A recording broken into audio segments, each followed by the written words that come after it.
Fa pocs dies que hem començat el nostre primer confinament. Hem tingut oportunitats suficients per distreure'ns, per pensar, per resar, per llegir i per trucar a amics i familiars i adonar-nos al cap i a la fi que tots hem de créixer més en la gestió del nostre temps. Hem pogut recapacitar i reflexionar sobre com hem viscut, com vivim i com Déu vol que visquem. No tot encaixa en la nostra vida. Hi ha situacions que ens afebleixen, que ens superen, que ens desborden. Jesús, però, no ens abandona, s'apropa sempre a nosaltres.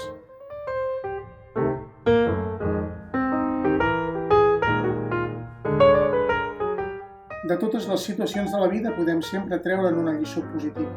I d'aquest escenari que ens toca de viure, també. Per això, ara és el moment de demanar a Déu no només la fi d'aquesta pandèmia, sinó també la plena visió sobre el sentit de les nostres vides i de les nostres relacions.